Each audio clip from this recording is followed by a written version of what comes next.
For this next section, we are going to start working with the modeling tool in Unreal. So first of all, I'm going to create a new level and select the basic. In the basic, as you can see, we only have this platform, which is this floor, and it is a static mesh actor associated to a static mesh.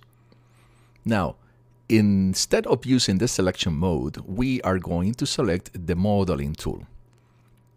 In the modeling tool, you have several options that we are going to cover throughout this entire course. We're going to start with one of the first basic things we are going to do here, which is the box. To use the box, I will select box. And as soon as you get into the viewport, you can see that you have this small box for the scene. I am going to change the snapping instead to 100 to 50, which is half meter. So I can be exactly over one of the squares on the floor, on the static mesh that it is by default. Let me click and get closer. And let's start exploring what you can do with this object. The first thing you can do is to translate the object in any position. And as you move the object, you can see here how the delta position is moving in different directions.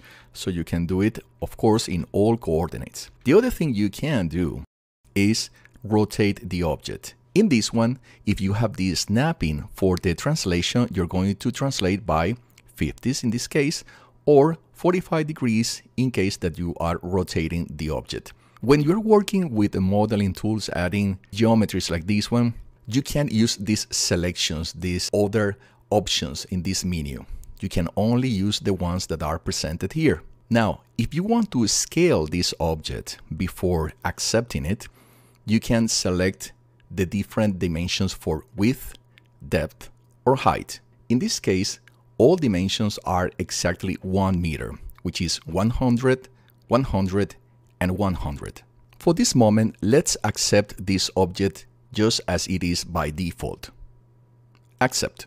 Once you accept the creation of this object, there are some limitations. You can, at this moment, say that I want to change the scale, for example, using these variables. That's totally possible. But if you wish to change the geometry of the object and create more, let's say, edges, faces, vertices, that's something that you cannot do at this moment. This is a process that we're going to cover later on in this course, but at this moment, you can do it. Now, at the moment that you create this object, you can see that a static mesh actor is added to the scene. And now, if you check this static mesh actor and try to find it here, here is where, by default, this static mesh actor will be located. And now, you can add as many as you wish, following this same static mesh. To remove the object that you just created, well, first you can find the static mesh, and in this case, right-click and delete. And of course, it's going to tell you if you use this static mesh in other places, you're going to lose this object. Force delete, I can't force it. And now you can see that it is not in the content browser, it is not in the viewport, but it is still here in the outliner. It is like an empty mesh. So I want to delete this one as well. And you can find and edit and delete, or you can just delete with the key. Now, let's say I want to create a new box. And I'm going to place it here. And in this case, I'm going to change some proportions. So first of all, with the width, I'm going to select 200.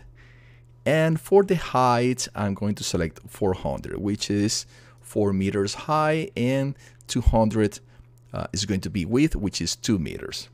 So in this case, I am creating a different geometry. Now, let's talk about the subdivisions. We have subdivisions for width, depth, and height. Let me take this basic case and accept. As soon as I accept, I can check the attributes of this static mesh that I created. So selecting the object, I click over attributes, and in attributes, inspect. And as you can see at this moment, we have basically one face for every section of the one geometry for every face of this object.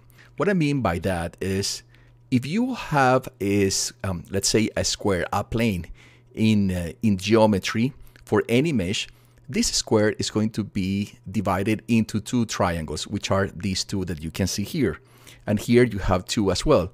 But in fact, what you have is just one big element that is going to define this entire face for every section of this object. Now, let me complete here. Let me add a new object, just like this one. Create box. I'm going to put it besides. And now let's say I want to add a bit more subdivisions for this object. Let's say that I want to add 4, 4, and 4.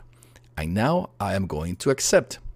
First of all, you will see that this box has a static mesh that is different to this static mesh.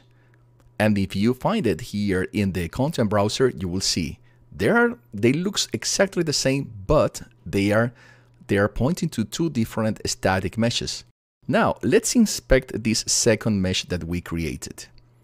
Attributes, inspect, and now you can see that this geometry adds more elements. In this one, we just have one big face here with two triangles. In this case, we have 4, 4, 4, and 4, the same for this side, and the same for this side. So we are adding more geometry for this particular object. When do we need to add more geometry? Well, in case that you want to transform or to, let's say, bend this object, that's the case where you are going to need more geometry. Don't worry, we're going to cover that very soon.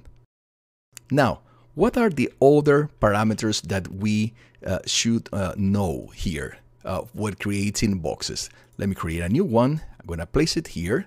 Every time that you create a new box, it's going to take by default the values of the last one that you created, which, believe me, is pretty useful. I have to tell you, it is really, really useful.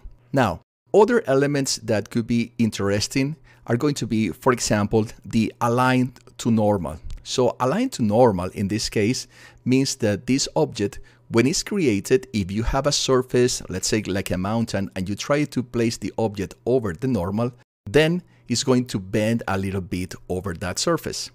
Show gizmo is the reference for you to have the possibilities of switch of moving the object in different positions or in different rotation.